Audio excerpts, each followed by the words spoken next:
과거 뉴스 속 오늘은 어떤 일이 있었을까요? 영상으로 떠나는 라떼 뉴스 여행. 영상실록 오늘 에! 안녕하세요. 아나운서 조진영. 안녕하세요. 아나운서 조혜진입니다. 또 오늘이 됐어요. 네. 예진 씨 지난 쉬는 날에 뭐 하셨어요? 뭐 저는 친구랑 바람도 쐬러 갔다 오고 또 뭐 집에서 영화도 보고요. 여러 가지를 했죠. 아니 어디서 예진 씨를 봤다는 얘기를 제가 들어가지고. 아, 그래요? 네. 조심히 다녀야겠다. 장난이고요. 저는 그 우연히 집 정리를 하다가 네. 이 초등학교 때 썼던 그 일기장을 제가 발견을 한 거예요. 네. 근데 그 일기장에 타임캡슐을 이제 묻었다는 내용이 적혀 있었는데 타임캡슐을 찾으셨어요?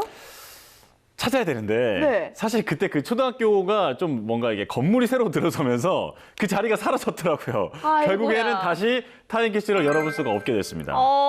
아쉽네요. 그러니까요. 진짜로. 뭘 묻어놨는지 너무 궁금한데. 하지만 너무 아쉬워하지 마세요. 우리에게는 타임캡슐을 찾지 않고서도 과거를 소환할 방법이 있잖아요. 그렇죠. 네. 네, 그럼 과거 속 오늘은 어떤 일이 있었는지 함께 보시죠.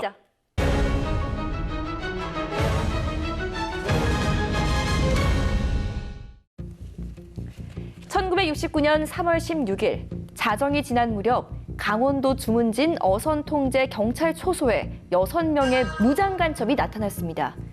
그들은 강남 여인숙에 침입, 방첩 대원이라 사칭하고 투숙자 9명의 주민등록증 4매, 승선증 1매, 공무원 신분증 1매, 숙박부 1권을 탈취해서 나갔는데요. 사람들의 정보가 적혀 있는 숙박부까지 탈취를 했다고요? 네. 굉장히 위험한데요. 그리고 사실 121 김신조 부대 침투 사건이 벌어진 지 채 1년이 되지 않아서 더욱 긴장감이 고조된 사건이었고요. 당시의 상황이 이게 얼마나 긴박했던 건가요? 무장간첩 침투 후 1시 20분경 무장간첩 4명이 우리의 육군 대위, 중사, 병장 복장을 하고 전투경찰대 주문진 선박통제소에 침입을 합니다. 근데 근무 교대 중이던 206 전투경찰대 소속 순경 2명과 사환 1명을 인질로 삼기도 했었다고 해요. 간첩들은 통제소에 비치된 무전기와 라디오를 파괴한 후 책상 밑에 시한폭탄을 장치하고 전원 방파제 방면으로 도주했는데요. 1시 40분경 어선 통제소에 결박당해 있던 사환의 신고로 시한폭탄을 제거했고 무장 간첩들에게 인질로 끌려갔던 순경도 탈출에 성공했습니다. 그래도 폭탄을 빨리 발견해서 그러니까요. 다행이네요. 이 네. 당시에 그 주문진 경찰관과 예비군도 비상 소집을 해서 무장 간첩을 찾아다녔다는 얘기는 들었거든요. 이때 총격전도 벌어졌었잖아요. 맞아요. 대한민국의 저력을 보여준 순간이 아닌가 싶습니다. 저도 예비군을 거쳐서 지금은 민방위로 활동하고 있지만 네. 이 예비군의 저력은 무시하면 안 되거든요. 그럼요. 4월 19일 1시 40분부터 주문진 일대를 차단하고 주변을 수색했는데요. 무장간첩 신고를 접한 순경과 군인들이 방파제로 출격했고 아침 8시 30분경 주문진 앞 해상에 떠있는 고무보트를 추격하여 무장간첩을 모두 사살했습니다. 자, 그러면 이번에는 2008년으로 떠나볼까요? 2008년 3월 16일 안양 초등학생 실종, 살해 용의자가 검거됐습니다. 경찰은 이날 밤 9시 25분쯤 보령에 있는 어머니 집에 숨어있던 유력한 용의자를 붙잡은 건데요. 용의자의 집은 피해 초등학생의 집에서 불과 130m 정도 떨어진 곳에 있었습니다. 이 사건 그 2007년 크리스마스 날 친구 만나러 갔다가 맞아요. 여자의 2 네. 명이 실종됐던 사건이잖아요. 이양과 우양이 오후 5시에 안양 문예회관 인근에서 목격된 게 마지막이었는데요. 그 후에 안양에서 대대적인 실종 아동 찾기에 주력을 펼치기도 했죠. 예.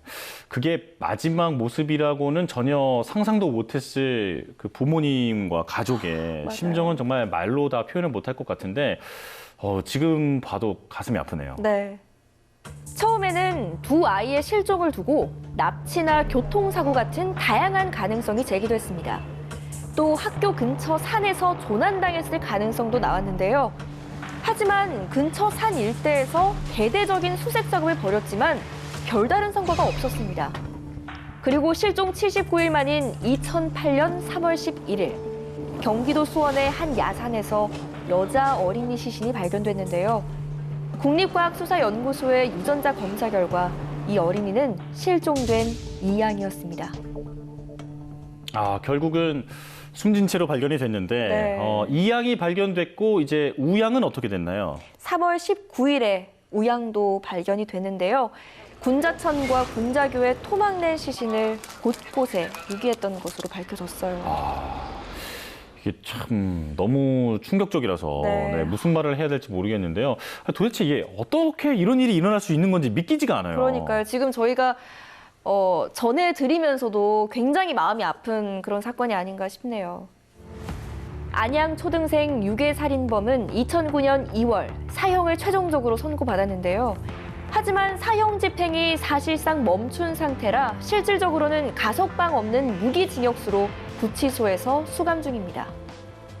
이 사실 남겨진 가족들의 마음을 저희가 어떻게 헤아릴 수가 있겠어요. 너무 마음이 아프다라는 표현도 아마 모자랄 것 같아요. 그렇죠. 네. 이양 아버지는 딸이 떠난 이후에 시리에 빠져서 살다가 2014년 3월 3일 심장마비로 끝내 이양 곁에 묻혔다고 합니다. 참 가슴 아프고 마음 한켠에서는 분노가 차오르는 그런 일인데 맞습니다. 우리 사회에서 네. 다시는 이런 일이 없어야겠습니다. 자, 그러면 이번에는 2017년으로 떠나보겠습니다. 비사에서 1991년 개봉한 애니메이션 영화 미녀와 야수, 그리고 25년 만인 2017년 3월 16일 실사 영화 미녀와 야수가 국내에서 개봉했습니다. 저주에 걸린 야수가 미녀 벨을 만나 진정한 사랑에 눈뜨는 과정이 뮤지컬로 재현됐는데요. 왕자로 변한 야수와 사랑을 이루는 동화적 결말은 그대로지만 벨과 야수의 유년 시절 이야기 등 새로운 에피소드가 추가돼 캐릭터가 입체적으로 살아났습니다. 이게 저도 봤는데 네. 2015년에 헐리우드 배우 엠마 왓슨을 캐스팅하면서 이미 맞아요. 개봉 전부터 세간의 화제가 됐었잖아요. 제가 그 영화를 보면서 계속 어떤 그 영상미에 네. 빠져드는 그런 기분이었어요. 오, 맞아요. 이 엠마 왓슨이 캐스팅되기 전부터 실사 미녀와 야수를 제작한다는 소문 때문에 많은 사람의 기대를 한 몸에 받기도 했죠. 미녀와 야수는 개봉 3일째인 3월 19일 100만 명을 돌파하며 기록을 세우기도 했는데요. 같은 해 개봉한 겨울왕국을 제쳤고 2주째 누적 관객 400만 명을 넘어서며 뮤지컬 영화 흥행 1위를 차지했습니다. 그리고 이 밖에도 3월 16일에는 1923년 방정환 색동회 결성, 1956년 한국의 세계기상기구 가입, 1986년 싱가포르의 뉴월드 호텔 붕괴와 같은 일들이 있었습니다. 자, 저희가 오늘 이렇게 과거 뉴스를 하나씩 살펴봤는데요. 영상실록으로 만나본 오늘의 과거, 여러분은 어떠셨나요? 그럼 다음 시간 더 알찬 오늘의 뉴스로 만나요.